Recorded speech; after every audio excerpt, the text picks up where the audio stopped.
Kita mulakan majlis kita pada pagi ini dengan bacaan Ummul Kitab Al-Fatihah. A'udzubillahi minasyaitanir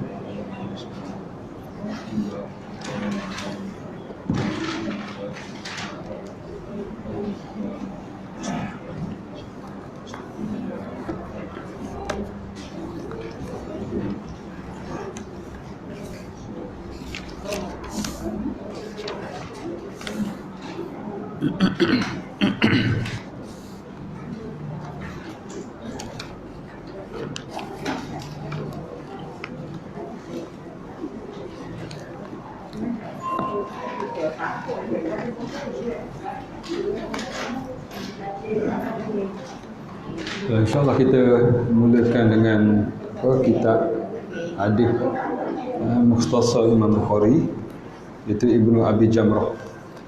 Kemudian selepas daripada kita rehat sekejap nanti baru kita sambung ulum hadis. Cuma ulum hadis mungkin sesi ni pendek sikit. Kita panjangkan hadis. Okey. Alhamdulillah. Alhamdulillahilladzi khalaqas samawati wal ard wa ja'ala adh-dhulumati wan nur. Thumma alladhina kafaru bi rabbihim ya'dilun. Alhamdulillahilladzi hadana li hadha wa ma kunna linahtadiya laula an hadana Allah. Alhamdulillahilladzi arsala ar-rasula bil huda wa dinil haqq liyudhhirahu 'ala ad-din kullih. وكفى بالله شهيدا أشهد أن لا إله إلا الله وحده لا شريك له وأشهد أن محمدا عبده ورسوله اللهم صل وسلم وبارك على محمد وعلى آله وعلى أصحابه وعلى من سار على نهجه ودعوته ودربه إلى يوم الدين سبحانك لا علم لنا إلا ما علمتنا إنك أنت العليم الحكيم رب اشرح لي صدري ويسر لي أمري واحلل عقدة من لساني يفقه قولي ربنا افتح بيننا وبين قومنا بالحق وأنت خير الفاتحين ولا حول ولا قوة إلا بالله العلي العظيم أما بعد. Alhamdulillah, tuan-tuan dan puan-puan, muslimin dan muslimat, hadirin dan hadirat, saudara dan saudari yang dihormati sekalian. Pertama sekali kita bersyukur kepada Allah Subhanahu Wa Taala kerana dapat untuk bersama pada pagi ini untuk kuliah kita, iaitu yang berkaitan dengan iaitu Mukhtasar Ibnu Abi Jamrah, merupakan ringkasan kepada kitab Sahih Bukhari yang berjumlah sekitar 7,000 kata silap 7,025 hadis. Kemudian diringkaskan dengan ciri-ciri tertentu oleh Imam Ibnu Abi Jamrah sebanyak 294 hadis. Ada yang mengatakan 296 hadis. Yang insya-Allah kita akan manfaatkan perbincangan kitab ini pada pagi ini insya-Allah. Okey. Semua ada buku kan? Okey. Jadi kita tengok bukulah. Kalau tak ada buku baru anda guna slide nanti, sebab ada buku ni juga sebenarnya. Ada juga dalam slide. Beli hari tu. Ya, baik boleh tengok buku senang, kita boleh catat. Okey. Boleh terus. Jadi insya-Allah untuk pembacaan hadis ini ana baca dulu. Dia ni panjang. Kemudian mungkin nanti kita minta seorang kalau boleh wakil siapa dia yang volunteer nak baca. Okey, supaya ada pengalaman nak bacalah. Okey. Nak baca hadis. Kemudian untuk pertama ni anak akan start dengan muqaddimah dulu. Kita akan tengok daripada awal lagi. Daripada kata pengantar lagi kita ambil sedikit. Kemudian muqaddimah pengarang, baru kita masuk dalam perbincangan hadis. Jadi dalam perbincangan hadis ini Ana tak nak panjang sangat. Okey, panjang sangat ni satu hadis ni sehari ni. Okey, tetapi taklah terlalu pendek sangat. Jadi kita ana akan follow yang ni. Akan follow huraian yang ada di sini. Kemudian akan explain sikit, tambah sedikit. Okey, mungkin ada setengah tempat yang rasa perlu dipanjangkan, ana panjangkan sedikit. Jadi kalau siapa ada persoalan ataupun ada pandangan, ada apa, boleh tunggu. Boleh tunggu je. Maknanya tak payah tunggu akhir. Takut nanti bila akhir tunggu-tunggu tak ingat lah. Okey, jadi kalau boleh ada persoalan, ada pun ada nak tambah ataupun ada bacaan-bacaan sebelum ni, boleh kita masukkan sekali.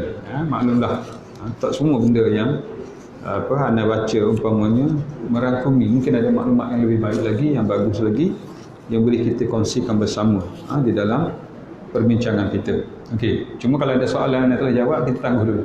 Kita jawab akan datang ke kita cari ataupun tanya orang yang lebih alim lagi untuk kita dapat maklumat. Yang pentingnya ialah kita dapat memahami dengan sebaik mungkin. Sebab hadis ni dia ada dua. Yang pertama, kita baca sekali terus boleh faham, tak ada masalah.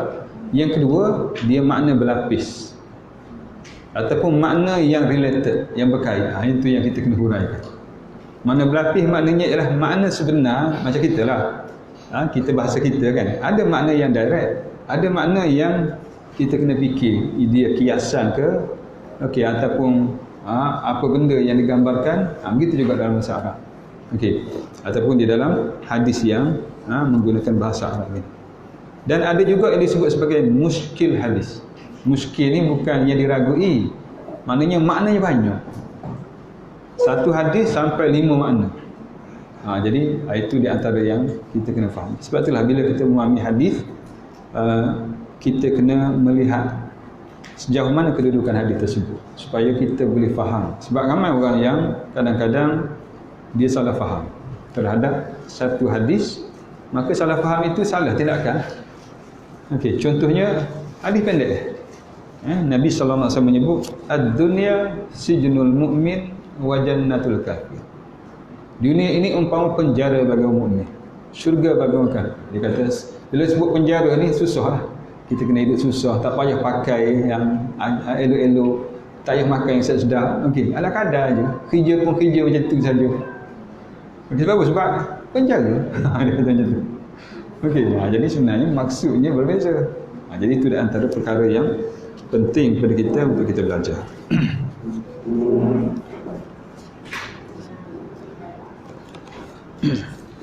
Jadi alhamdulillah, pertama sekali kita bersyukurlah kepada Allah SWT.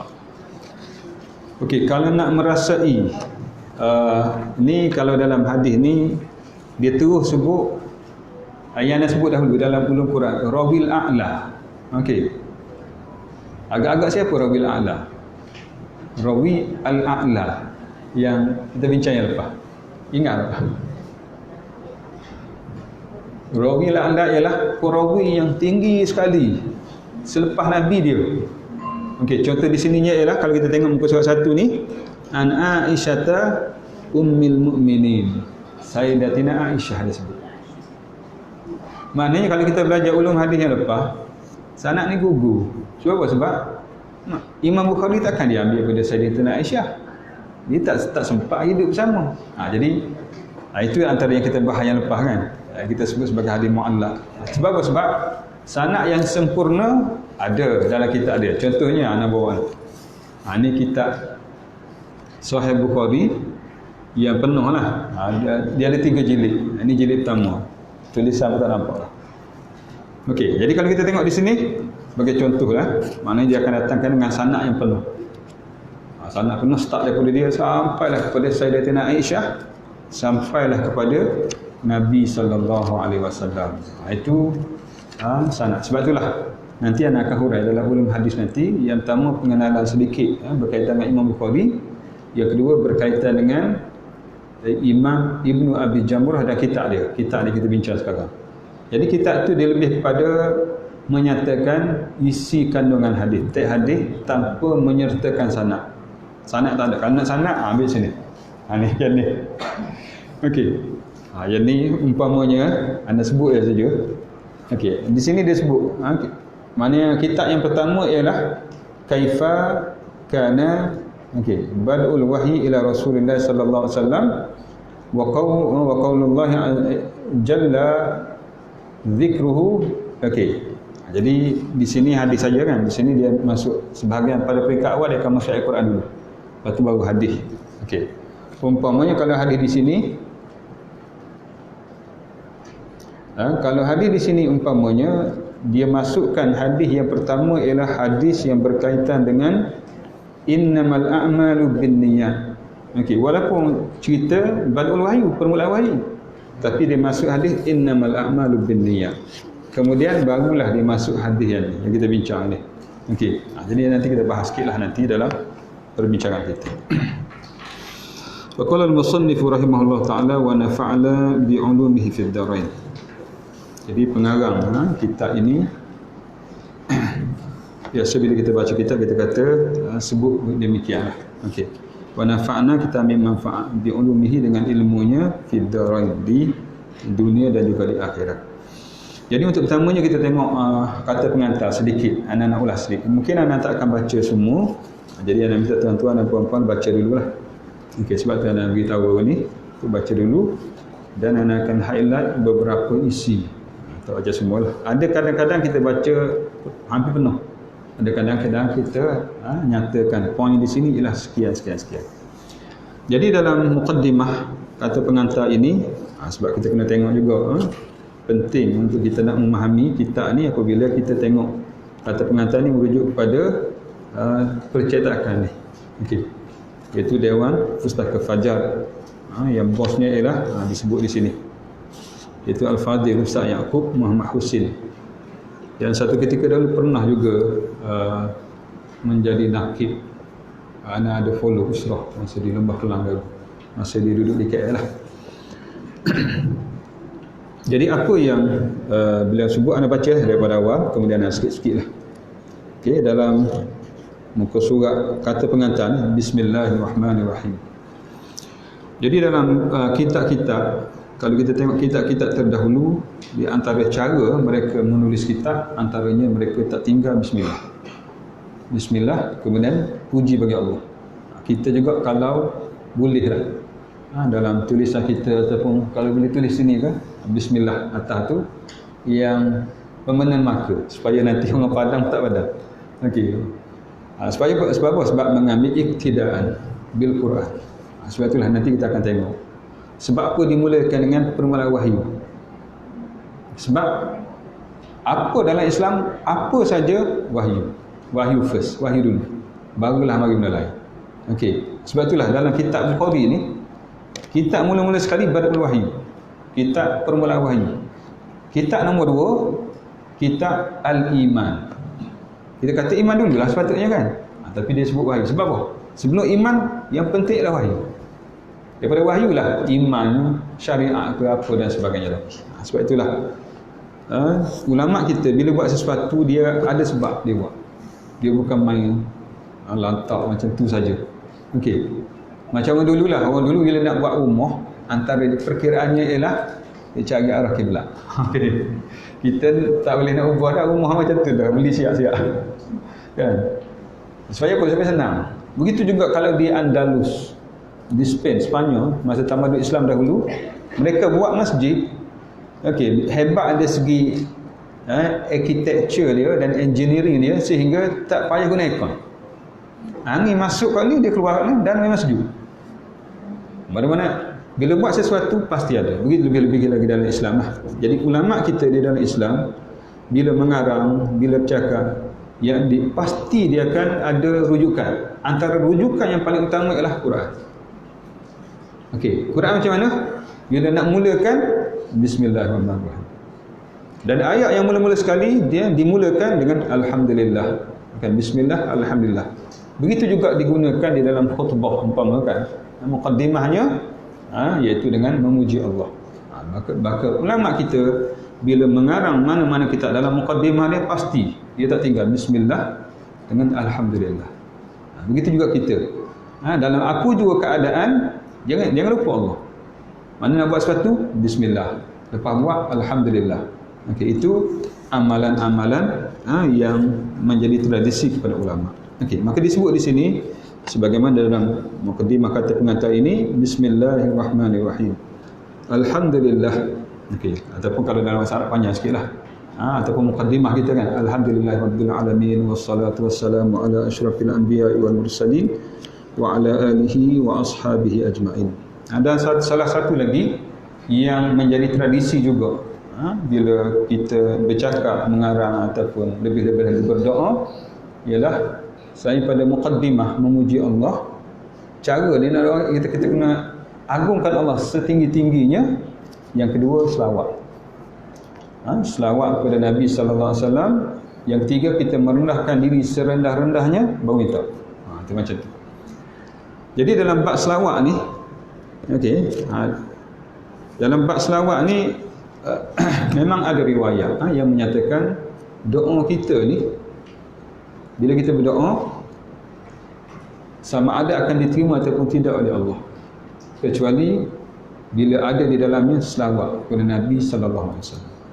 Ada satu riwayat lagi mengatakan bila kita berdoa, dia akan naik antara langit dan bumi, sehingga di dalamnya ada selawat, pasti akan diterima oleh Allah. Itu antara galakan supaya selain pada kita bismillah, alhamdulillah, kita selawat. Itu juga dalam khutbah kan. Dalam khutbah pun dia punya rukun dia macam tu. Okey. Memuji Allah, selawat. Jadi sebab itulah selawat ini di antara amalan penting juga kepada kita. Kalau kita tak tulis, terlebih-lebih bila kita bercakap lah. Sebab itulah bila kita bercakap mukadimah, alhamdulillah. Yang kedua, wassalatu wassalamu ala asyrafil anbiya'i wal mursalin. Dalam doa kita pun begitu, memuji Allah. Yang kedua ialah dengan berselawat. Okey. Yang mana yang disebut tadi, doa kita ni kalau selawat pasti Allah terima. Berkemungkinan Allah terima kerana ada selawat. Sebab itulah disebut oleh, lupa dah, ada seorang ulama, dia menyebut bila kita berselawat, mulakan dengan selawat, maksudnya di sini lah tahmid memuji Allah, selawat lah. Mulakan dengan selawat dan akhir dengan selawat. Mudah-mudahan Allah terima di antara selawat, dua selawat tu Allah terima. Mana cara borong Allah terima. Kalau kira mungkin tak layak, tetapi kerana ada selawat, kelebihan selawat kepada Nabi sallallahu alaihi wasallam menyebabkan Allah terima keseluruhan doa kita. Itu mungkin macam tu. Mungkin juga kalau tak terima doa lain pun, pasti doa selawat tu Allah terima. Katalah, teruk sangat kita ni, Allah tak terima doa lain, tapi doa selawat Allah terima. Dan bila Allah terima doa selawat, pasti baik. Sebab disebut man shalla alayya salatan sallallahu alaihi bi asyara. Barang siapa berselawat pada aku dengan satu selawat, dan Allah kata aku akan berselawat ke atasnya, dan Allah akan berselawat ke atasnya 10 selawat. 10 bermakna kalau diterima selawat tersebut oleh Allah kerana selawat kepada Nabi, maka Allah akan bagi kepada kita selawat, maksudnya rahmat untuk kita 10 rahmat. Untunglah. Mana kata dapat yang lain pun, yang ni pasti dapat. Itu di antara kelebihan selawat. Okey. Dan bila kita berselawat kepada Nabi sallallahu alaihi wasallam, sebenarnya ada di kalangan ulama mengatakan kita berselawat kepada kita sendiri sebenarnya. Sebab apa? Sebab kita sallallahu alaihi Muhammad ataupun Allahumma salli ala sayyidina Muhammad wa ala alihi. Biasa kita sebut macam tu kan. Selawat kepada Nabi dan keluarganya. Keluarga Nabi ada dua. Yang pertama, keluarga yang ada hubungan silaturahim darah. Okey, Nabi ni kita tahulah, dia melalui sebab yang lain semua wafat anak dia kecuali Fatimah, Ali, segala. Yang keduanya ialah ada ulama mengatakan kita adalah keluarga besar Nabi. Keluarga besar Nabi ialah keluarga akidah, seakidah Nabi. Bermakna kita selawat kepada anak beranak Nabi termasuk kita sendiri. Itu antara kelebihan. Okey. Antara lain lagi ialah tentang selawatnya ialah bila kita selawat kepada Nabi, para ulama kata kita minta supaya Allah bagi rahmat kepada Nabi. Bahkan dia kata lebih pada itu lagi. Menurut pandangan yang lebih kuat, bukan sekadar kita minta supaya Allah merahmati Nabi, sebab Nabi sendiri pun bawa rahmat. Bagi Nabi biasa, bagi kita ni memang luar biasa kan. So kita minta, dalam maknanya ialah kita minta supaya diangkat lagi darjat Nabi, lebih tinggi, lebih mulia, lebih tinggi. Itu selawat kita kepada Nabi. Allahumma salli ala sayyidina Muhammad, kita minta supaya Allah SWT angkat kemuliaan Nabi lebih tinggi, lebih tinggi, lebih tinggi. Dan Allah selawat kepada kita, maknanya Allah memberi rahmat kepada kita. Okey, itu di antara beberapa perkara. Bila sebut muqaddimah, dia tak lagi daripada memuji Allah, menyebut nama Allah, bismillah, alhamdulillah, termasuk juga bila kita berselawat pada junjungan besar kita Nabi Muhammad sallallahu alaihi wasallam. Kita sama sekali lagi. Kami bersyukur kehadrat Allah Subhanahu wa taala kerana dengan limpahan rahmat dan inayahnya, harapan dan cita-cita kami untuk menerbitkan kitab Mukhtasar Ibnu Abi Jamrah. Nama kitab ni Mukhtasar, ringkasan Ibnu Abi Jamrah, yang merupakan terjemahan Ustaz Mustafa Abdul Rahman. Kini menjadi kenyataan, semoga dengan terbitnya ringkasan daripada kitab Al-Jami' As-Sahih. Kitab Al-Jami' As-Sahih ni adalah kitab Imam Bukhari ni. Kitab ni lah. Okey. Panjang lagi nama dia, tapi yang lebih dikenali sebagai Al-Jami' As-Sahih. Al-Jami' maknanya yang mengumpulkan semua yang sahih-sahih. Al-Jami' As-Sahih 7,000 ni dikumpulkan daripada 600,000 hadis. Dia kumpulkan 100,000, dia pilih 7,000 yang paling sahih, dia masuk dalam kitab. Ada pun yang lain duduk dalam kitab lain. Imam Bukhari bukan sebiji kitab ni je, banyak lagi. Adabul Mufrad, kitab At-Tarikh dan sebagainya lagi. Okey, jadi kami dapat ikut serta menyediakan satu daripada teks penting dalam pengajian hadis. Okey. Di negara kita di Malaysia ini, walaupun perkembangan pengajian agama sangatlah menggalakkan, namun dalam bidang pengajian hadis dan ulum hadis, terutamanya dalam halaqat umum, perhatian diberikan sangatlah kecil dan terbatas. Bahkan di sesetengah masjid dan surau ia terus ditinggalkan. Sedangkan pengajian dalam bidang ini sangatlah penting, terutamanya dalam usaha kita menyeru umat Islam kembali kepada penglihatan Al-Quran dan hadis. Jadi sebenarnya nak huraian ni ya. Okey, dalam iaitu nak beritahu pengajian hadis dan khususnya ulum hadis memang amat terbatas. Kalau hadis pun hadis kita lebih kurang kita hurai, kita nak supaya orang faham hadis. Itu je. Tapi alhamdulillah lah, kita ni special lah. Sebab kita ada selit dengan ulum hadis. Sebab tu kadang-kadang ana selit terus. Dalam perbahasan ilmu ni umpamanya yang kaitan dengan ulum hadis ana sebut terus dan selit terus. Sebab tu dari segi masa tu kadang-kadang mungkin tak sama lah. Sepatutnya setengah kan. Jadi mungkin tak sama. Sebab kadang-kadang dalam pengajian hadis yang berkait dengan ulum hadis yang kita bincang kan. Sebab ana tak akan bincang banyak. Yang dulu tu daripada awal sampai akhir. Okey.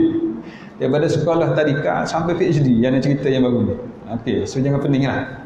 Okey, nanti ana akan ambil sikit saja. Contohnya hadis sahih. 5 tu cukuplah. 5 syarat hadis sahih, 1 je kita ambil. Contohnya dia faham sikit. Okey, kita buat relax je. Tapi nanti bila kita bahas di sini ada kaitan, kita sebut. Kita implement terus kalau boleh. Okey, supaya senang nak faham. Okey. Maknanya kalau kita memahami hadis dan ulum hadis, lagi orang kata lagi bagus. Sebab kita tahu cerita sebenar. Kita tahu sebab aku macam ni, sebab aku jadi macam ni. Okey, dan sebagainya lagi. Itu di antara kelebihan lah. Bila kita mengaji ilmu dan teras dia. Kalau hadis, teras dia ialah ulum hadis. Kaedah-kaedah. Macam kita lah. Nak jadi mekanik kan, kena tahu kaedah dia. Okey, nak guna spana ni, nak buka benda ni, okey macam mana? Kaedah tu penting. Jadi kaedah ni lah membantu kita untuk nak memahami hadis, okey, ataupun untuk nak lebih faham lagi. Kalau Quran, tafsir dia ulum Quran. Itu terah dia ataupun ilmu alaq dia yang penting. Okey, kalau fiqh, kita nak tahu fiqh, kita nak tahu hukum je. Sah batal, okey, wajib, makruh, haram, tapi kaedah dia ada dalam usul fiqh. Dia macam tu. Ada kaedah macam tu. Cuma akidah usul dia itulah dia. Akidah tu. Okey. Jadi insya-Allah. Jadi di sini disebut tentang halaqah-halaqah, perhatian diberikan kepada pengajian hadis, terutamanya ulum hadis memang sangatlah kecil. Sebab apa? Sebab memang tak sesuai pun. Anda lihatlah tak sesuai dengan suasana kita. Sebab apa? Sebab biasanya kuliah maghrib ni ataupun subuh dia lebih pada kuliah santai. Santai maknanya duduk relax, sambil-sambil menyandar ke, okey, dengar macam tu.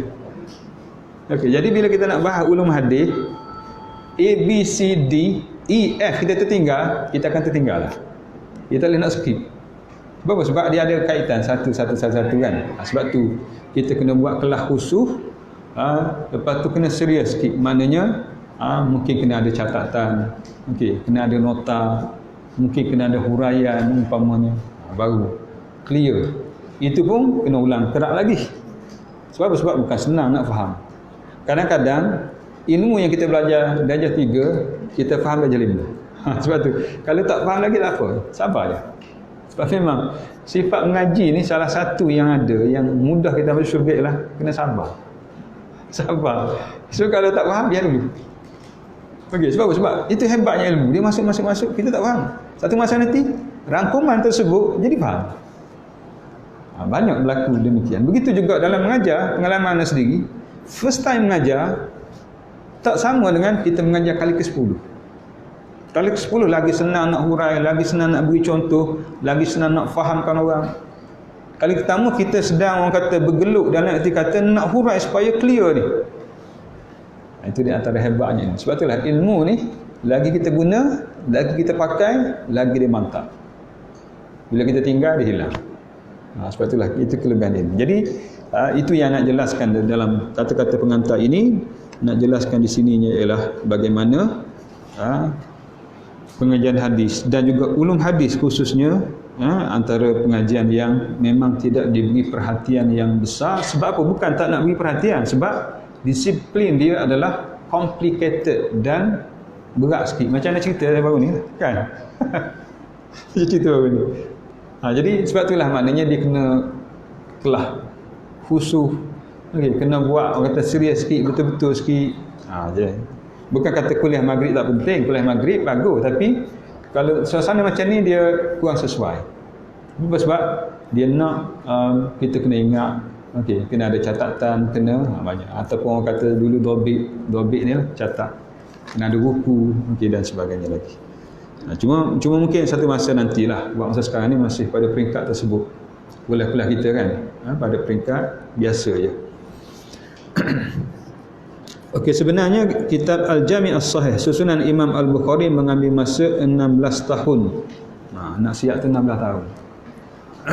Ni yang siap ni bukan 16 tahun.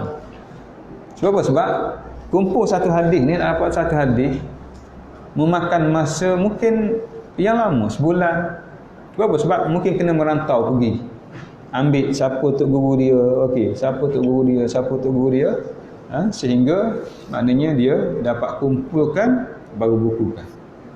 Nanti anda akan cerita dalam kisah perjalanan ulama kita, mereka memang merantau. Kalau dulu dapatkan ilmu satu kawasan, dapatkan ilmu untuk dapatkan hadis, untuk kumpulkan hadis. Dan pernah Imam Bukhari terpaksa makan rumput. Sebab itulah sebalik orang hebat, bila kita tengok cerita dia, ada pengorbanan besar yang terpaksa mereka bayar. Kerana pengorbanan inilah menjadikan mereka ini hebat. Jadi siapa tahap macam tu sekali. Jadi 16 tahun Imam Bukhari mengumpulkan kitab Al-Jami' As-Sahih.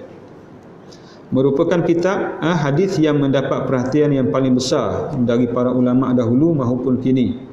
Mereka mengarang kitab syarah. Jadi ada yang mengarang syarah. Syarahnya ialah daripada hadis ni dia hurai. Perkataan-perkataan hadis ni dia hurai. Lebih kepada huraian menyeluruh. Boleh kata satu-satu dia hurai. Itu syarah. Ana lupa bawa syarah Sahih Bukhari. Kemudian selain daripada syarah, dia ada lagi yang disebut sebagai hasyiah. Hasyiah ni contohnya dalam kitab ni banyak ni.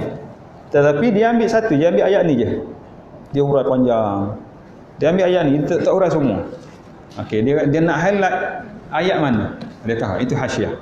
Contohnya ialah kalau fiqh ialah yang biasa kalau ulum hadis kan, matan baikuniyah tu. Pendek kemudian syarah pula. Ibn Salah sebagaimana contoh, bila dia syarah panjang. Kemudian kalau dalam ulum hadis biasa macam itulah. Tapi kalau dalam fiqh dia ada disebut hasyiah. Hasyiah ialah buat hasyiah Bujairimi. Okey, Alal Khatib Al-Baghdadi, ala Khatib Asy-Syirbini. Maknanya Syekh Bujairimi ni dia tak syarah macam syarah ni. Dia ambil katalah bahagian ni dia nak huraikan lebih, dia rasa orang tak faham ni. Dia akan huraikan panjang. Kemudian dia ambil pula bahagian ni. Itu hasyiah. Okey. Hampir sama dengan syarah tapi tidak menyeluruh. Contohnya ialah kitab Matan Abi Syuja' kalau fiqh. Kan fiqh. Kemudian dia syarah kitab Iqna' sebagaimana contoh syarah. Syarah tu detail panjang. Kemudian anda sebut tadi Bujairimi. Okey, kitab Syekh Bujairimi dia hasyiah. Hasyiah maknanya dia akan hurai yang tertentu saja. Itu dari segi nama-nama kitab lah. So bila kita sebut nama hasyiah, nama syarah, kita tahu lah. Paling kurang kita tahu. Okey. Dan ada lagi disebut di sininya ialah mereka mengarang kitab syarah ulasan. Ulasan ni kita sebut sebagai hasyiah tu. Atau komentar serta mengeluarkan istinbat hukum daripadanya. Ada juga yang mengarang dia fokus pada hukum. Okey, contohnya ialah kitab Bulughul Maram. Kita hadis tapi fokuskan pada hukum yang terdapat dalam hadis tersebut. Okey. Dan tidak kurang pula yang mengusahakan ikhtisar. Macam ni lah kita ni. Daripada 7,000 dia ambil dekat 300, 294. Jadi itu ikhtisar, itu ringkasan. Atau ringkasan supaya lebih mudah diambil kefahaman dan manfaatnya. Sebab kadang-kadang satu bab dia ada 20 hadis, ambil satu je. Kadang-kadang tak ambil langsung pun ada. Tengok kepada pengarang macam mana dia nak fokus untuk apa. Okey, itu cara bentuk daripada satu kitab dikembang dengan pelbagai bentuk. Okey. Mungkin dalam ulum hadis nanti anda hurai tentang satu yang disebut sebagai cara perkembangan hadis. Okey. Dia ada hadis yang disusun oleh Imam Bukhari sebagai contoh. Kemudian orang lain lepas tu, adakah dia buat macam Imam Bukhari? Selepas benda tu, kebanyakannya dia tak buat macam Imam Bukhari dah. Imam Bukhari ambil daripada tak ada apa-apa. Okey, orang kata macam peneroka lah. Tebang balok tebang apa baru buat buka tanah kan. Yang ni Imam Bukhari cari sanad bubuh dalam kitab dia. Orang selepasnya dia sebab sanad ada dah Imam Bukhari, nak cari apa lagi? Maka dia kumpul pula semua hadis sahih yang ada selain pada sahih Imam Bukhari Muslim, dia kumpul dalam satu kitab. Contohnya Imam Al-Hakim. Nama orang ni. Kitab dia Al-Mustadrak, kitab sahih yang ada syarat Imam Bukhari, syarat Imam Muslim, tapi tak ada dalam Sahih Bukhari, Sahih Muslim. Dia buat macam tu. Ada orang pula dia kumpul kitab semua hadis kursi, tak kira lah Imam Bukhari ke apa dalam tu. Kita cerita nantilah. Mungkin dalam pertemuan 2, 3, 4 kali lagi kita akan tengok macam mana bentuk perkembangan ilmu hadis. Okey. Jadi di antara syarah yang pernah ditulis ke atas kitab Al-Jami' As-Sahih, iaitu kitab Sahih Bukhari, ialah ni. Antaranya kitab Al-Kawakib Ad-Darari fi Syarhi Sahih Al-Bukhari, yang ditulis oleh Al-Allamah Syamsuddin Muhammad bin Yusuf bin Ali Al-Karmani, yang dikenali sebagai Al-Karmani lah. Okey. Syekh Yusuf Al-Karmani. Kitab ini ditulis di Mekah pada tahun 775 Hijriyah. Kalau 775 ni nak mudah tambah dengan 600. Nak tahu Masihiyah. Sekitar 600 senang. Maknanya 1300 Masihiyah. Okey, Ibnu Hajar pernah memberi dokumentari terhadap kitab. Okey, kitab ini yang merupakan syarah yang sangat berguna, tetapi ada banyak kelemahan dari segi naqalan. Naqalan ialah pengambilan ataupun diambil hadis dan masukkan di dalam kitab dia, kerana keterangannya diambil daripada kitab-kitab. Okey. Itu kitab pertama ialah kitab Al-Kawakib. Okey.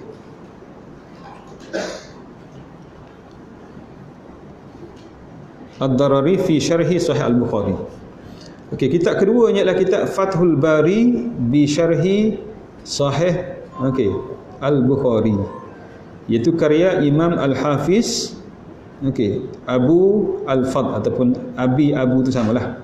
Okey, bila dia sama terus Abil Fadl. Okey, kalau dia tak sambung Abu ataupun Abi Al-Fadl. Dia macam tu. Ahmad bin Ali bin Muhammad bin Hajar Al-Asqalani. Nama orang lebih itulah Ahmad Muhammad.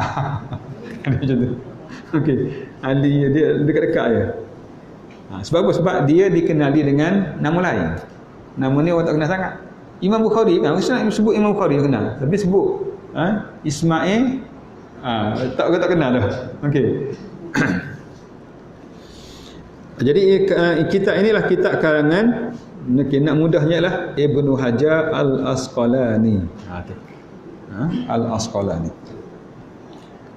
Al-Misri, ramai pencipta bidang hadis menganggap karya Ibnu Hajar ini sebagai syarah hadis Sahih Bukhari yang paling baik, paling lengkap dan paling sempurna. Jadi memanglah komen ulama atau komentari ulama tentang dalam Sahih Bukhari yang paling baik syarah dia ialah kitab ni.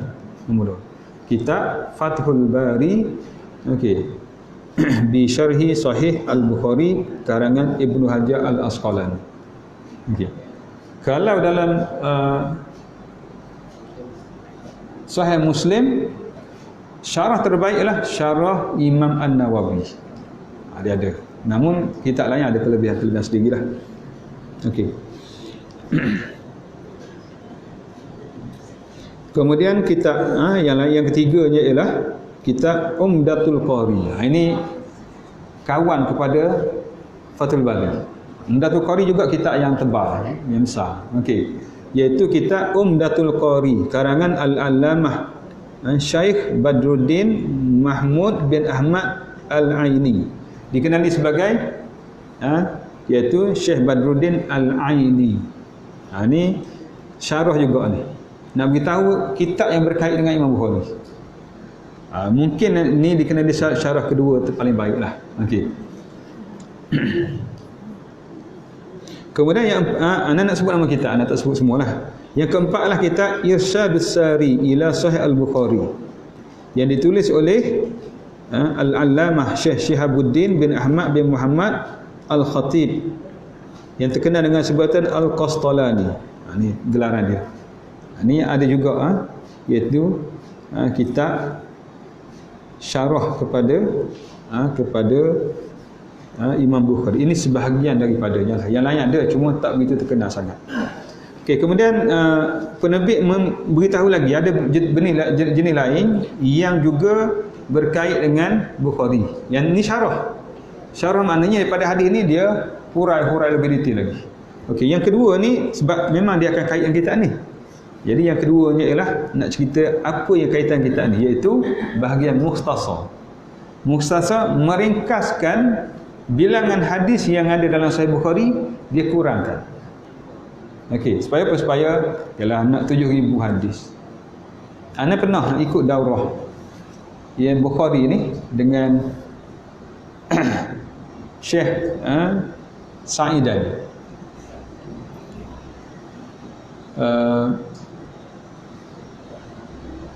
Di KL kita buat sekitar dalam 3 bulan. Mula-mula buat kelas hari Sabtu dengan hari Ahad. Pukul 8 pagi sampai pukul 12 tengah hari. Mula-mula. Lama-lama kata banyak lagi hadis ni. Syekh baca je. Saya baca laju-laju. Kita tak ada nak ikut, siapa tertidur. Orang lama mengatur sesudah kat mana cari. Nak habis 7,000 hadis. Okey. Mula-mula start daripada pukul 8 sampai pukul 12. Lama-lama kata tak habis kita ni. Kena tambah lagi. Sampai 8 sampai pukul 4 ke pasar. Okey, lama lepas tu kena tambah lagi. Pukul 8 sampai maghrib. Last sekali pukul 8 sampai pukul 12. Itu pun sebab kerja nak habis tu. Daripada 7,000. Jadi itu baca. Kalau dia syarah macam mana cakap ni 10 tahun tak habis. Kan? Itu jadi oleh sebab itu ada di kalangan ulama kita susun biar mudah sikit nak faham. Okey, kalau 20 hadis tu kita ambil satu je mewakili. Itu namanya mukhtasar, ringkasan. Macam inilah kitab ni. Okey. Jadi di antara kitab ikhtisar iaitu ringkasan kepada Al-Jami' As-Sahih lil Imam Bukhari. Yang pertama ialah kitab yang kita pegang sekarang, iaitu kitab namanya Jam'u An-Nihayah. Okey, Jam'u An-Nihayah fi Bad'i al-Khair wal Ghayah. Yang sedang berada di tangan anda ini, ia ikhtisar oleh Al-Imam Al-Muhaddith Abu Muhammad Abdullah Sa'ad bin Abi Jamrah Al-Azdi Al-Andalusi. Maknanya dikenali sebagai Ibnu Abi Jamrah. Okey, Ibnu anak, Abi. Okey, mana anak kepada ayah Jamrah. So Jamrah itu siapa? Okey, anak. Okey. Ibnu Abi. Okey, anak ayah Jamrah. Okey. Tengok-tengok adik-beradik kan. Okey, kitab ini juga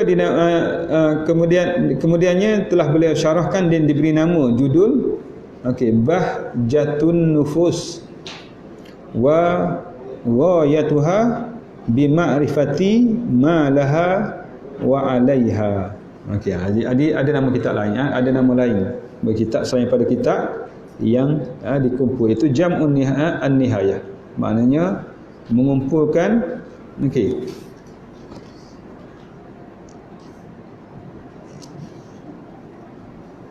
iaitu hadis ini dikenali sebagai Mukhtasar Ibnu Abi Jamrah dengan memuatkan 294 hadis yang disaring daripada sejumlah 7,397 hadis yang di dalam kitab Al-Jami' As-Sahih Imam Bukhari. Ada mengatakan 703,000, ada mengatakan 7,000, kata 7,200 dan sebagainya. Jadi kenapa berbeza? Sebab dia banyak versi dan ada beberapa perkara yang orang ni kira, orang ni tak kira. Okey. Contohnya hadis ni Imam Bukhari bila hadis berulang dia tak akan datang dengan komplit. Dia ringkaskan. Sama ada dia ringkas, dia buang sanad, masuk hadis saja, ataupun dia ambil hadis separuh sikit je.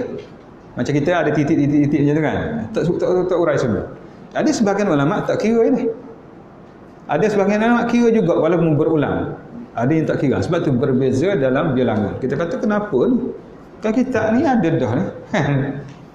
Kenapa ada kira 7,300, 7,200? Jadi perbezaan itu sebenarnya perbezaan yang teknikal saja. Okey, dari segi konten sama je. Okey, di dalam kitab Al-Jami' As-Sahih Imam Bukhari, Ibnu Hajar telah mengutip beberapa penjelasan yang terdapat dalam kitab Bahjatun Nufus. Okey, kitab yang kedua disebut. Okey, di dalam kitabnya Fathul Bari. Jadi ada juga yang Imam Ibnu Hajar maknanya merujuk pada kitab ini. Okey, itu kitab pertama. Okey. Kitab keduanya ialah kitab Mukhtasar. Nama kitab itu Mukhtasar. Okey, yang dikarang oleh Syekh Imam Zainuddin Abdul Abbas Ahmad bin Abdul Latif Asy-Syirji Az-Zubaidi. Dikenali wafat pada 893 Hijriah. Kitab Mukhtasar ini kemudiannya diberi syarah dan ulasan oleh Syekhul Islam Abdullah bin Asy-Syarqawi Al-Azhari. Jadi imam ni, Imam Syarqawi syarah pula pada kitab Mukhtasar ni. Dan syarah ini banyak berdasarkan pada Fathul Bari. Dia rujuk pada kitab Fathul Bari lah, yang dikarang oleh Ibnu Hajar Al-Asqalani. Syekh Sadiq Hasan Khan dari India juga menulis syarah ke atas kitab Mukhtasar. Jadi dia macam tu. Orang ni ambil syarah kitab Bukhari, orang lain syarah lagi atas syarah tu. Ada orang dia ambil kitab ni, dia buat ringkasan macam tadi. Kitab Ibnu Abi Jamrah, kemudian kitab Mukhtasar ni, lepas tu orang lain yang ambil kitab Mukhtasar disyarah pula situ. Dia macam tu. Jadi macam tu. Orang ni ringkas kecil, orang ni syarah pula yang kecil itu jadi besar balik. Okey, itu di antara cara ulama kita menggunakan ilmu, kekreatifan ilmu untuk disebarkan. Macam kita sekarang lah. Kan kita sekarang ni, orang ni buat macam ni, orang ni buat benar sama je. Dia Allah macam ni, dia Allah macam ni.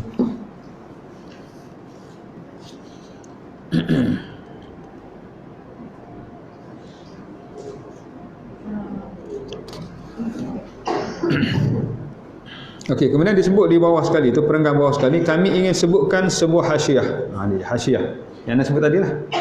Yang menarik ditulis oleh Syekh Muhammad bin Ali Asy-Syafi'i Asy-Syanwani. Ada orang baca Asy-Syanwani. Okey. Iaitu yang wafat pada tahun 1233 Hijriah.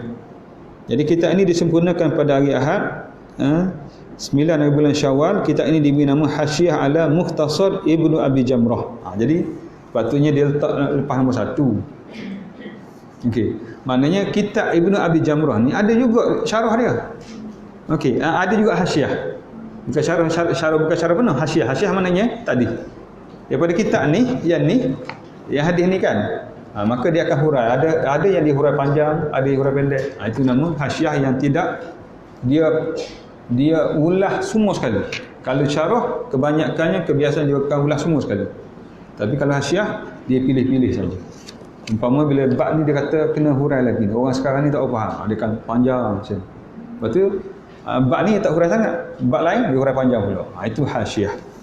Jadi secara umumnya kita boleh faham daripada kitab seorang ulama yang telah mengumpulkan manuskrip dia tu, kemudian akan dikembang oleh generasi dengan macam-macam cara. Ini baru sebahagian kecil ini. Belum lagi kita akan bahas dalam bab nanti dan akan huraikan sedikit tentang orang sebut metodologi dalam perkembangan ilmu hadis. Ana hurai nanti. Okey. Sini nak cerita Imam Bukhari baru ni.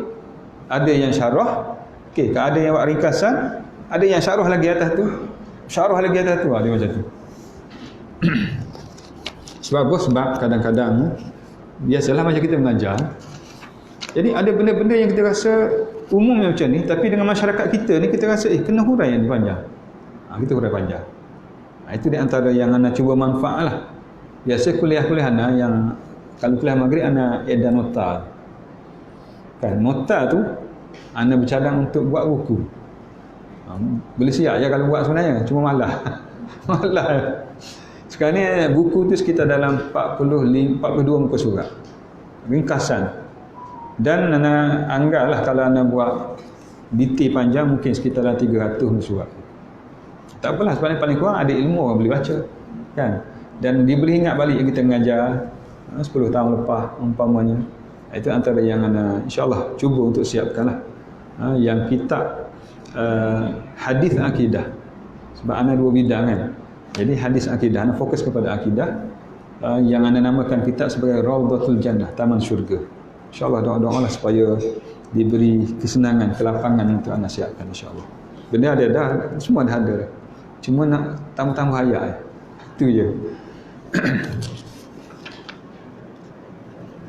Okey, hasyiah terakhir yang disebut ini menunjukkan pengarangnya seorang yang sangat teliti menghalisi soal bahasa sehingga setiap hadis dihuraikan dari segi bahasa. Itu hasyiah. Dia nak hurai dari segi apa? Mungkin ini nak suara segi makna, biasanya syarah lebih kepada makna. Tapi hasyiah ni dia nak hurai dari segi bahasa. Dia bahasa sebab aku datang dengan in contohnya. Kalau dalam tafsir memang menarik. Umpamanya in ja'akum fasikum binaba'in fatabayyanu. Sekiranya datang kepada kamu orang fasik dengan berita hendaklah kamu selidik. Kenapa Allah datang dengan in dalam ayat tu? Tak datang dengan iza. Iza dengan in ni segi makna sama. In sekiranya, iza apabila. Sama ya sebenarnya. Tapi kenapa dengan in? Dah lebih bahar dari segi bahasa. Umpamanya dalam tafsir yang cerita memang panjang lebar bahasa ialah tafsir Az-Zamakhsyari. Cerita buat bahasa je. Memang seronok kalau orang bahasa baca kitab tu. Okey. Jadi in ni sebab apa? In ni membawa maksud tak sepatutnya benda ni berlaku. Dia in. Kalau iza ni common, yang biasa. Sebab tu dia satu-satu ayat tu memang mukjizat kan. Dia ada makna tersendiri yang memberi makna yang lebih spesifik. Okey. Itu memang hebat. Sebab itulah orang kaji Quran memang dahsyat kelebihan Al-Quran. Begitu juga kalimah yang pernah anda cerita dulu, summa dengan fa. Proses kejadian manusia sebagai contoh kan. Sebut inna khalaqnal insana min sulalatin min tin thumma ja'alnahu fi qararin makin. Thumma kan. Thumma okey. Khalaqna an-nutfata 'alaqah. Kemudian yang kedua dia guna fa. Fa khalaqnal 'alaqata mudghah. Fa khalaqnal mudghata idhama. Fa kasawnal idhama lahma. Okey, semua fa kan. Yang first thumma. Kemudian lepas habis ini Allah guna thumma balik. Thumma ansha'nahu khalqan akhar. Sebab apa? Sebab proses kejadian itu memang macam daripada air mani nak jadi asah pada mata, asah pada jantung, memang takes time, makan masa. Macam buat rumah lah kan, nak buat beam ni lambat lah. Dah siap ni kejap ya, yang dinding yang apa ni. Jadi bila dah daripada asah air mani, dia makan masa untuk nak bina asah jantung, asah telinga, asah ni, asah sini, daripada tu. Kemudian selepas dah ada dah develop seterusnya lebih cepat, maka Allah menggunakan fa khalaqna, kami jadikan daripada air mani segumpal darah. Prosesnya cepat sikit. Fa khalaqna al-alaqata mudghah, daripada segumpal darah seketul daging cepat. Kemudian kami jadikan tulang belulang, prosesnya cepat. Okey, kami balut dengan daging. Apabila komplit dah kejadian, bermakna kalau gugur nampak dah tangan, nampak dah anggota badan manusia walaupun kecil macam duit 50 sen. Okey, kemudian selepasnya Allah guna apa? Thumma ansha'nahu khalqan. Kemudian kami jadikan proses terusnya lagi sampailah umur 9 bulan. Okey, jantung memang dah berfungsi dengan baik, mata boleh berfungsi, telinga boleh berfungsi. Allah menggunakan thumma sebab memakan masa sikit sampai komplit. Hanya menggunakan kalimah thumma dengan fa. Ada nilai mukjizat yang hebat dalam Quran. Itu nak beritahu. Ilmu Allah ni memang hebat. Okey. Itu. Begitu juga antaranya ialah ayat dalam bab bila malaikat Jibril tanya tentang iman kan. Fa akhbirni anil iman, dalam hadis Islam iman ihsan. Maka Nabi jawab, antu mina billahi wa malaikatihi wa kutubihi wa rusulihi wal yaumil akhir. Maknanya kamu beriman dengan Allah. Yang kedua wa maknanya dan malaikat dan kitab-kitab dan rasul-rasul dan hari kiamat. Tapi bila nak sebut yang keenam, qada dan qadar, Nabi sebut apa? Wa tu'mina, kamu beriman bil qadari khairu, dengan qadar baik dan qadar buruk. Sedangkan tu'mina yang pertama cukup dah kan. Yang kedua dan sampai yang keenam pun guna dan jugalah. Maknanya wa bil qadari khairu syarri. Kalau nak sebut tu'mina, sebut tu'mina 6. Tu'mina billahi, tu'mina bi malaikati, tu'mina sampai yang keenam. Sebab apa Nabi sebut yang keenam? Tu'mina macam yang pertama. Ulama kita faham. Bukan saja-saja tu. Wahyu ni kan ada benda yang kadang-kadang Nabi secara tak sengaja secara ni, tapi ada cerita dia. Yang ni bukan saja-saja. Maka ulama kita bahas, dia kata itu menunjukkan berkemungkinan selepas daripada itu. Yang sekarang ni memang bukan mungkin betul dah. Okey. Bermakna isu berkaitan dengan takdir disebut hadza mautinu zulatil uqul. Akal manusia akan jadi bercabang sekali dalam bab takdir. Sebab apa? Pening. Betul sungguh. Banyak ajaran sesat di sini. Qadariyah, Mu'tazilah, Khawarij, sesat sini. Sebab itulah di antara benda-benda seumpama ini sebenarnya kata hebat. Bila dibahas dari segi contohnya bahasa tadi. Jadi ada orang faham macam tu. Jadi kitab-kitab yang sama juga, cuma dia bahas dari segi dimensi berbeza. Okey.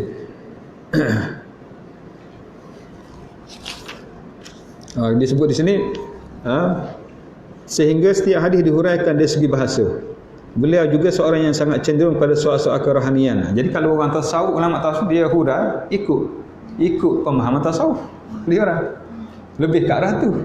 Umpama Imam Ghazali kan. Imam Ghazali bila cakap mesti sampai kepada hati, fokus dia. Jadi tengok bagaimana. Sebab tu bila kita baca kitab, kena tahu dia ni macam mana.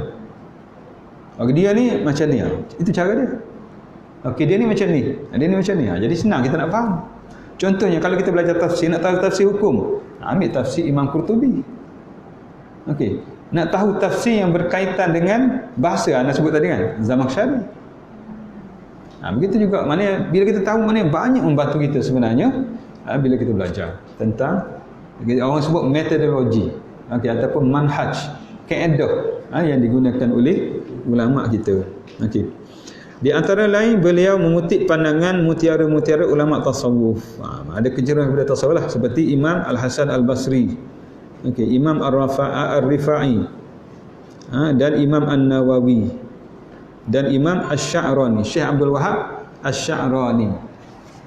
Syekh Asy-Sya'rani, Imam Sya'rani lah.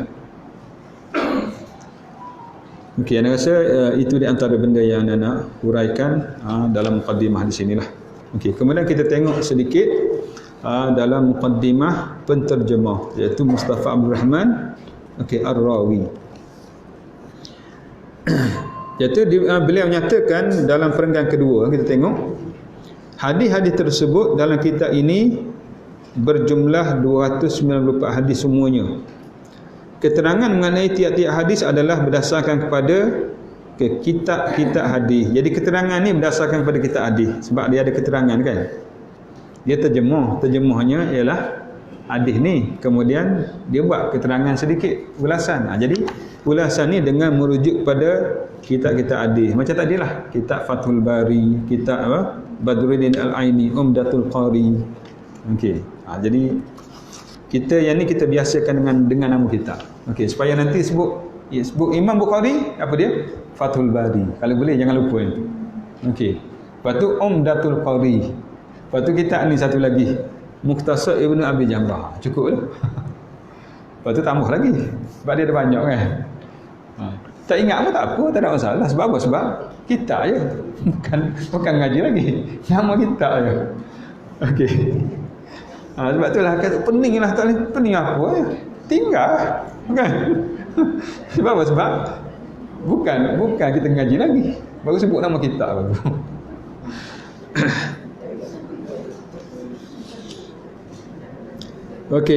Jadi keterangan mengenai tiap-tiap hadis di atas adalah berdasarkan kepada kitab-kitab hadis, terutamanya penjelasan ringkas oleh Syekh Muhammad bin Ali Asy-Syafi'i Syannawani. Jadi sebut tadi Syanwani kan, ini Syannawani pula, biasalah. Jadi siapa Syannawani? Ialah siapa dia? Kitab apa? Kitab Hasyiah kepada kitab ni, kitab Mukhtasar Ibnu Abi Jamrah. Jadi maknanya pengarang ataupun penterjemah ni dia kata dia tambah-tambah sikit. Jadi dia banyak rujuk kepada kitab-kitab syarah yang lain ataupun kitab hasyiah. Jadi yang banyak dirujuk ialah kitab apa? Hasyiah kepada kitab Mukhtasar Ibnu Abi Jamrah. Maknanya tak lagi jauh lah dari segi huraiannya, dari segi ni daripada yang dihuraikan. Di samping dia rujuk pada kitab syarah yang lain lah, terutamanya Fathul Bari tadi. Dan juga kitab Umdatul Qari. Yang dahulunya pernah menjawab sebagai pengetua ataupun kalau sekarang ni Syekhul Azhar lah, Universiti Al-Azhar di Mesir. Semoga kitab terjemahan ini memberi sebesar-besar manfaat kepada orang yang cintakan Rasul untuk mengetahui dan mempelajari pengajaran baginda menerusi hadisnya yang mulia dalam beberapa bidang ilmu pengetahuan. Jadi supaya membantu kita lah untuk faham hadis ni dan boleh faham sedikit maksud hadis ni. Dia tak hurai panjang lah, tapi untuk kita memahami sedikit sebanyak maksud daripada hadis ini. Jadi daripada sini kita boleh ambil antaranya ialah kita ni kalau boleh, sebab Nabi kan, orang yang banyak orang yang sayang pada seseorang, pada sesuatu, dia akan banyak menyebut nama. Sekurang-kurangnya kita bila orang selawat, orang sebut nama Nabi kena selawat sekurang-kurangnya. Sebab disebut dalam hadis, Nabi kata al-baqilu, orang yang bakhil, kedekut ialah man idza dzukirtu indahu fala yusalli alayya. Bila nama aku disebut, dia tak selawat dah. Nabi bukan nak nama, selawat pada Nabi tu macam dia sebut tadi kan. Sekali selawat, 10 kali Allah beri pada kita rahmat. Kan? Dan kita selawat pada Nabi, Nabi akan tahu kita. Sebab ada riwayat lain mengatakan ada malaikat yang kerjanya macam drone. Raung saja dunia, apabila ada orang berselawat dia akan detect dan pasti dia akan beritahu kepada Nabi sallallahu alaihi wasallam. Maknanya akan diketahui oleh Nabi. Jadi kita perbanyakkan selawat. Dan kisah selawat ni ada satu kisah yang masyhur. Tak silap ana kisah yang berkaitan dengan Sufyan Ats-Tsauri, kata silap ana. Dia Sufyan Ats-Tsauri ni dia duduk di Mekah. Jadi dia biasalah kita kan kalau duduk di Mekah, bila pergi ke masjid, kalau kita masjid ni kita solat tahiyatul masjid. Kalau di Mekah, tahiyatul masjid tu ialah dengan tawaf. Okey, jadi pergi tawaf. Jadi bila dia tawaf, dia tengok ada seorang pemuda ni selawat kepada Nabi. Selawat. Okey, selisih round pertama selawat tak habis selawat. Sedangkan biasa kan kita ada buku kan, bacaan-bacaan round pertama, round kedua, round ketiga. Jadi dia rasa kagum, dia kata nak tahu cerita ni. Maka dia pun jumpa dengan pemuda ni, dia tanya, nak tahu kamu ni asyik selawat, ada rahsia ke? Jadi pemuda kata memang ada rahsia. Dia kata dulu satu masa dulu dia bawa ayah dia yang selawat. Ayah dia ini memang bukanlah orang yang baik sangat, tapi ada rahsia-rahsia dia juga. Okey. Jadi antara rahsianya ialah ayah dia ni bab selawat memang rajin sungguh. Bab lain mungkin kurang sedikit. Jadi dalam masa dia bawa tu, kemudian ayah jatuh. Okey. Dikatakan ayah jatuh, mana yang pensan meninggal. Jadi di saat ayah jatuh meninggal tu, dia kata muka dia memang hitam. Okey, jadi gelap. Sebenarnya bukan begitu. Okey, jadi kadang-kadang mungkin Allah nak tunjuk. Jadi dalam keadaan dia sedih, hibur sangat, dia jadi macam tak sedar, macam mimpi. Okey, jadi dalam keadaan demikian, ada seorang datang. Dengan orang kata dengan wajah yang bercahaya, kemudian raut muka dia. Okey, kemudian akhir sekali ialah dia sedar, bila dia sedar, dia tengok muka dia jernih balik. Itu balik. Dan orang yang dalam mimpi tadi adalah Rasulullah. Sebab apa? Sebab memang banyak benda dia buat, tapi antara kebaikan yang dia tak pernah tinggal adalah dia sentiasa berselawat. Okey, wallahu a'lam lah sejauh mana cerita itu, tapi kita boleh ambil pengajaran. Bermakna bila kita buat sesuatu, terutamanya dengan Nabi ni, memang banyak kelebihan. Sekurang-kurangnya selawat. Okey. Dan selawat yang paling baiknya ialah kena ada salat dengan assalam. Sallallahu alaihi wasallam. As-salatu wassalam. Okey, ada perbahasan yang nak baca lah. Boleh kita kata as-salatu ala nabi, tetapi yang paling baik ialah as-salatu wassalam. Okey. Dan kita boleh guna selawat ni sebagai doa terbaik. Sebab ni doa untuk Nabi ni, kan? Kita doa untuk Nabi. Okey, sallallahu alaihi wasallam ataupun as-salatu wassalamu ala Rasulillah. Maknanya doa ini doa untuk Nabi. Kita minta supaya Allah angkat darjat kemuliaan kepada Nabi sallallahu alaihi wasallam. Dan ada di kalangan dalam yang anda baca dalam muqaddimah tersebut menyatakan boleh kita nak guna doa ni. Boleh. Kita nak guna doa untuk siapa? Ayah kita. Okey, untuk mak kita, untuk kawan kita. Tetapi tak boleh direct nama dia. Sebab ini special untuk Nabi kan. Kena guna, kena tarik letak Nabi dulu. Lepas tu baru boleh sebut dia. Kita sebut as-salatu ala nabi sallallahu alaihi wasallam wa ala Pak Ali, Pak Abu. Boleh sebab tu. Okey. Sebab apa? Sebab ini kemuliaan, kelebihan yang ada pada Nabi sallallahu alaihi wasallam. Dengan selawat ini, maka nak guna untuk orang lain, kena sebut Nabi dulu, baru boleh orang lain boleh follow. Boleh kalau nak buat unsur umpama itu. Okey, itu yang pertama. Sekurang-kurangnya selawat. Tapi kalau boleh ingatlah apa yang Nabi pesan kepada kita. Maknanya kalau boleh kita hafal lah sikit adik. 10 apa dah. Start sebulan 1. Ambil hadis paling pendek. Okey. Umpama ad-dinu an-nasihah. Boleh dah 1. Boleh dah 1. Okey. Macam Anda sebut tadi kan. Apa dia? Ad-dunya 3. Ad-dunya sijnul mu'min wa jannatul kafir. Habis dah hadis. Tak ambil yang panjang-panjang. Sebab apa? Sebab bila kita selalu sebut qala Rasulullah, pasti kita akan sebut sallallahu alaihi wasallam. Lepas tu kita sebut hadis Nabi. Bermakna kita orang ingat pesanan Nabi ni, antara tanda orang itu kasih kepada Nabi. Jadi kalau boleh. Okey, dalam kita belajar hadis tengok yang pendek-pendek apa? Okey. Apa? Anda syorkan kepada student anda, dia hafal 10 je setahun. Dulu anda buat siap buat tasmih hadis. Sebab bila kita masuk dalam CGPA dengan sungguh Okey. Dan kita syorkan supaya cari hadis yang related dia punya field, bidang dia. Kalau bidang berkaitan optometri mata kan, cari hadis-hadis berkaitan mata. So nanti bila bagi top bagi aku, masuk sebiji satu hadis. Orang kata hebat ni. Padahal satu hadis kita ingat. Kan? It's okay lah. Kan? Ambil ayat Quran berkait dengan bidang kita. Sebab apa? Sebab kita nak jadikan profession kita ibadat. Nak buat ibadat, maknanya biarlah selari dengan syarak. Dan biarlah kalau boleh ada ayat Quran, ada hadis kan. Itu sikit je bukan banyak. Itu kalau boleh kita pun buat macam itulah. Okey. Anda tak nak paksa buat. Okey. Tapi kalau nak boleh anda tasmik, anda bagi 10 hadis tasmik. Ya.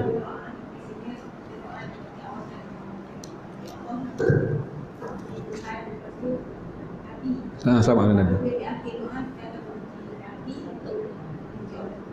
Sama je. Di akhir nanti maknanya disebut selawat, maksud selawat kepada Nabi tu maksudnya yang lain pun sekali juga. Ataupun kalau tak sebut yang lain pun tak boleh sebab mukadimah kita sebut dah. Selawat sallallahu alaihi wasallam Muhammadin wa ala alihi wasallam alhamdulillahirabbil alamin kan. Kita akhir itu. Okey, itu bermakna bila kita sebut dua tu selawat di awal Allah terima, selawat di akhir Allah terima, yang tengah-tengah tu Allah terima sekali. Borong. Okey, sekaligus package. Kita harap macam itulah.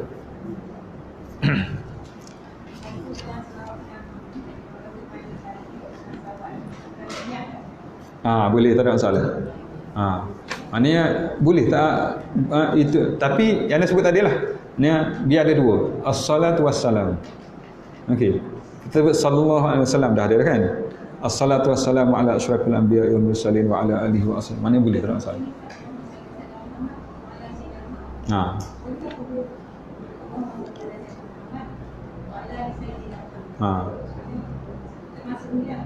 Masuk tu. Lepas tu kalau nak sambung lagi kama sallai ta'ala tu Ibrahimiyah kan, tak ada masalah, boleh ya. Jadi luahlah bab selawat, yang penting lah selawat. Okey, kepada Nabi kita Muhammad sallallahu alaihi wasallam.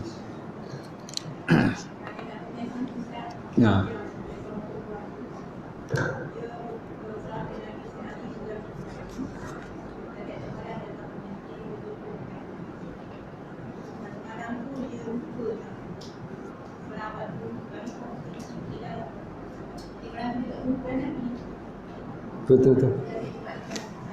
Itu antara orang yang ada pakai keistimewaan lah. Mimpi dengan Nabi ni memang mimpi betul. Cuma keadaan tu keadaan kita. Mungkin nampak Nabi tak sihat apa, mungkin kita tu. Okey. Mungkin isyarat kepada kita. Dan dia boleh jadi hujah untuk kita saja. Maknanya menjadi semangat, menjadi rangsangan, tapi dia tak boleh jadi hujah untuk orang lain. Maknanya Nabi kata kamu kena baca ni. Itu adalah galakan. Kita bacalah. Okey. Tapi nak kata wajib baca tak boleh. Okey, sebab itu bukan wahyu kan. Kalau mimpi Nabi memang wahyu. Mimpi Nabi itu sendiri. Okey. Nabi bermimpi itu sebagai wahyu. Tapi dia benda baik lah. Kalau memang bukan senang nak mimpi dengan Nabi ni, kedapat tu memang betul lah. Antaranya ialah kan dalam TV pun ada, dalam video, iaitu Sultan Abdul Hamid. Antara sultan yang terakhir lah, Khilafah Uthmaniyah kan. Jadi ada orang nak pinjam dengan dia, nak berhutang dengan dia duit sebab dia ada masalah. Jadi bila dia datang, pembantu kepada khalifah tak benarkan. Cuma dia beritahu ada benda penting, dia kena sampaikan sendiri. Jadi khalifah benarkan. Dia beritahu, dia kata Rasulullah sallallahu alaihi wasallam kirim salam untuk tuan. Terkejut lah. Okey. Terkejut dan menyatakan macam mana anda betul ingat dia kata tuan apa? Ada hutang dan dia kata tuan lupa. Jadi antara bukti yang Rasulullah kirim salam tu ialah dia kata tuan lupa berselawat semalam. Okey. Maknanya betul sungguh. Jadi lepas tu dia bagi berapa noh? Okey, dia bagi je. Sehingga pembantu dia kata kenapa bagi banyak sangat? Dia kata sekiranya habis harta aku pun tak apa. Sebab mimpi daripada Nabi itu menyatakan sesuatu kemuliaan untuk dia sendiri yang mana antara amalannya ialah sentiasa berselawat kepada Nabi kita Muhammad sallallahu alaihi wasallam. Jadi kalau selawat kepada Nabi pun besar, apa lagi kita yang ingat hadis Nabi, berusaha untuk mengamalkannya, maknanya sesuatu yang besar juga di sisi Allah Subhanahu wa taala lah. Okey, kita tengok berapa jam. Sikit lagi Dia tak masuk lagi ni. Kita tengok mukaddimah dulu Okey, dalam mukaddimah pengarang iaitu okey, Syekh ataupun Imam Abu Muhammad Abdullah bin Sa'ad bin Abi Jamrah Al-Azdi. Ini disebut sebagai Ibnu Abi Jamrah. Okey, dia kata alhamdulillah. Okey, dia memuji Allah Subhanahu wa taala. Kemudian apa yang disebut wa ba'du amma ba'du lah. Sesungguhnya adalah sehampir-hampir jalan kepada Allah ialah mengetahui hadis dan menghafaznya menurut sebagaimana yang dituntut oleh hadis itu sendiri. Di antaranya ialah sabda Nabi sallallahu alaihi wasallam, man adda ila ummati hadithan wahidan yuqimu bihi sunnatan au yuraddu bihi bid'at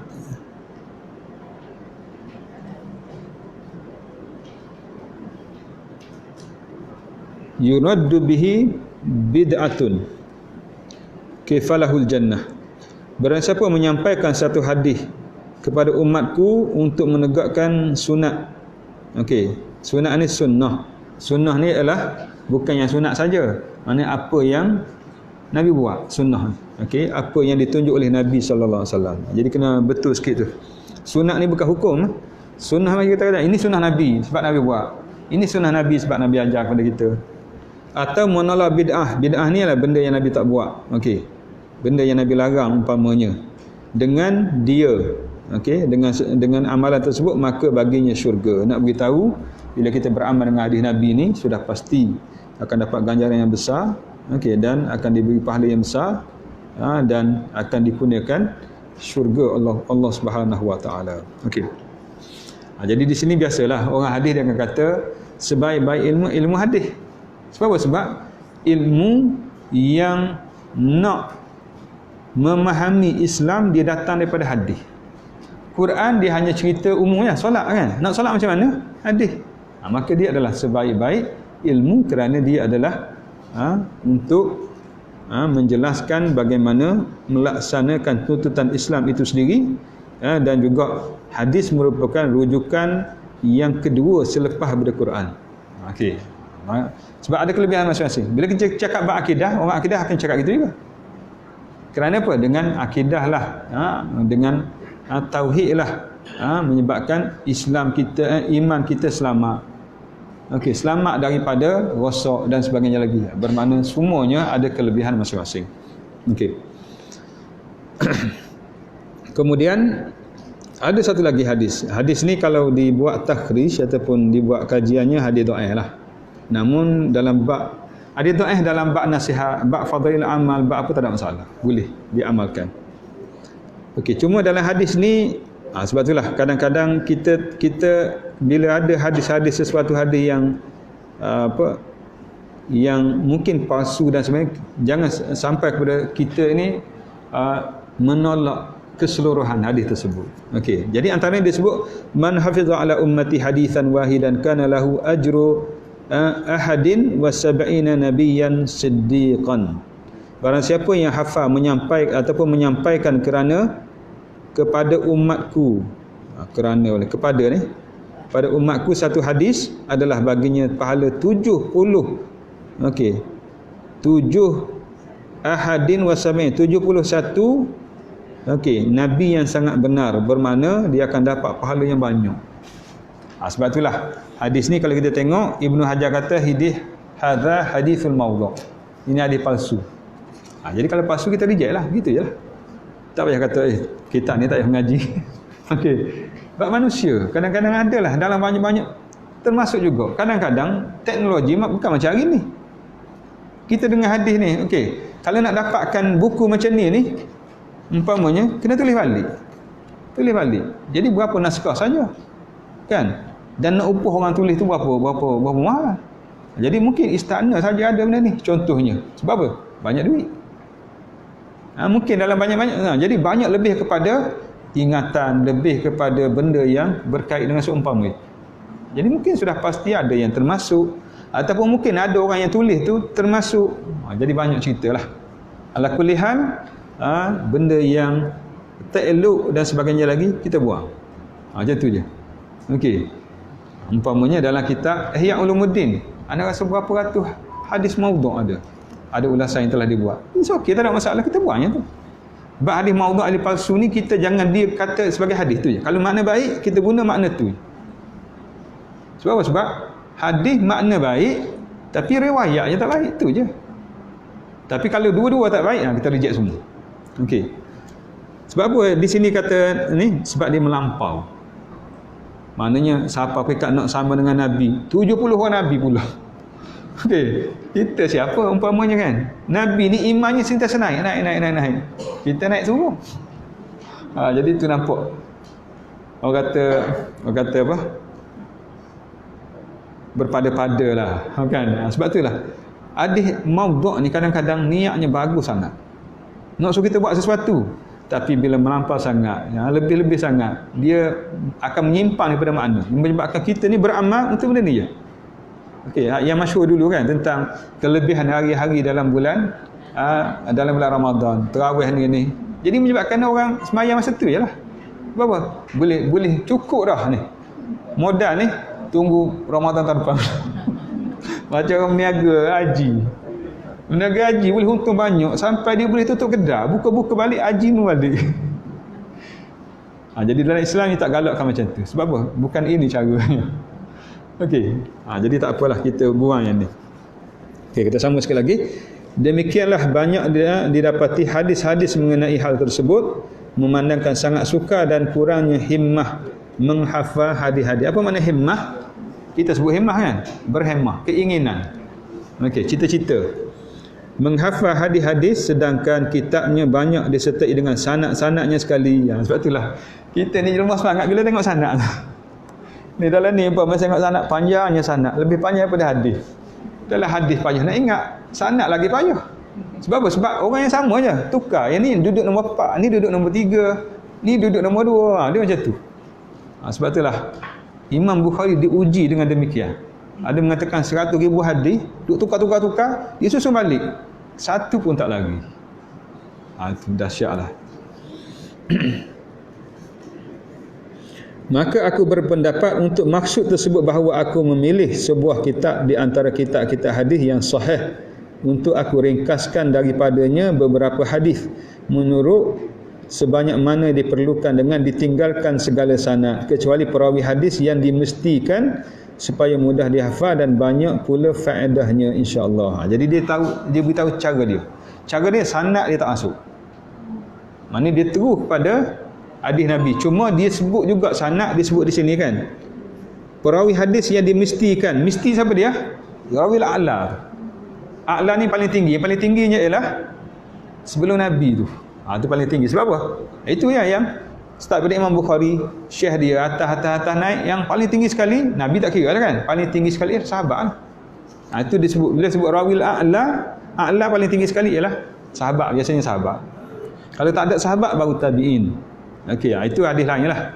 Orang kata hadis ataupun khabar sebab hanya sampai kepada sahabat saja contohnya. Okey.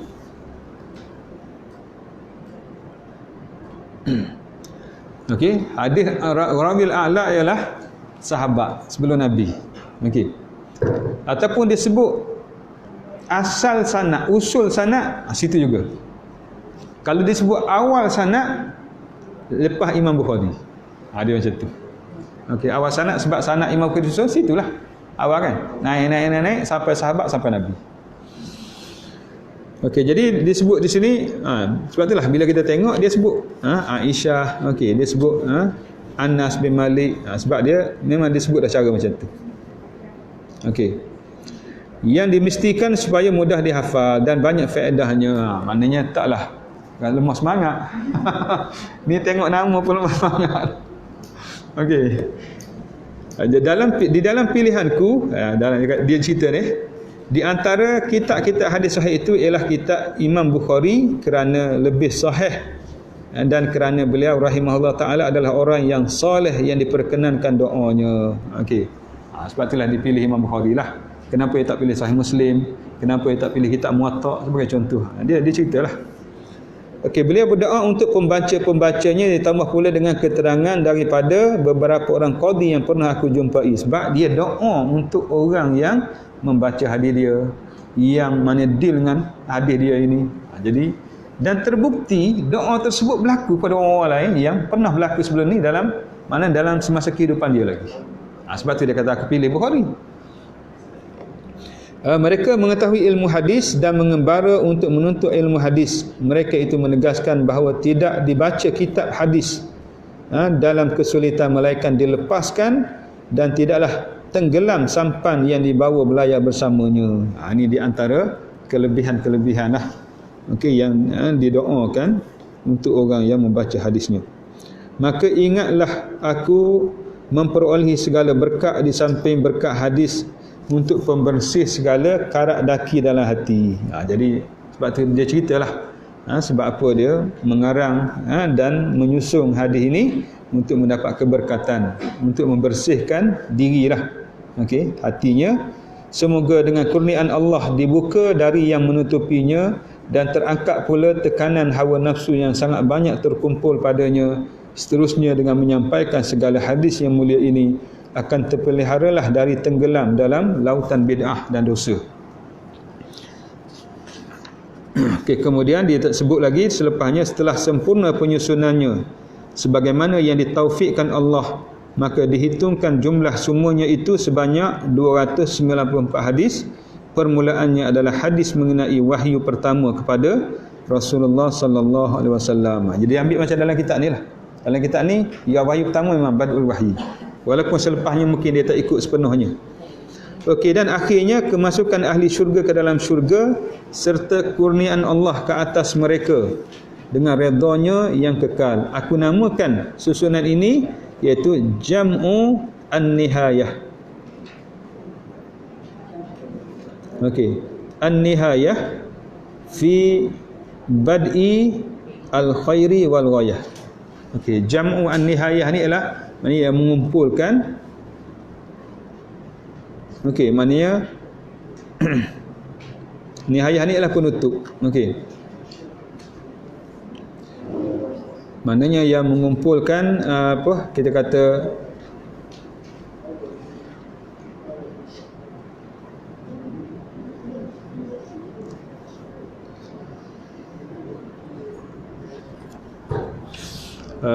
kita kata segala kesudahan lah. Okey, fi bad'i al-khairi, pada permulaan kebaikan, dan juga al-ghayah. Al-ghayah ialah matlamat dia. Maknanya dia mengumpulkan hadis ini, maknanya yang diringkaskan dalam mereka kata yang sebaik-baik dalam kebaikan dan juga dalam untuk mencapai matlamat dari segi pengajian ilmu hadis itu sendirilah. Dan aku tidak bezakan antara segala hadis itu dengan mengadakan bab bagi tiap-tiap satunya. Jadi dalam ni tak ada hadis pertama, hadis kedua, hadis sampai habis. Kalau Imam Bukhari, dia ada kitab, mula-mula kitab. Okey, kitab contohnya kalau kitabus solah, kitab solat. Dalam kitab dia ada bab. Bab takbir, bab ni, bab ni, bab ni, ada macam tu. Tapi di sini dia kata aku tak buat macam tu. Sebab apa? Sebab hadis tak banyak. 294 saja. Okey.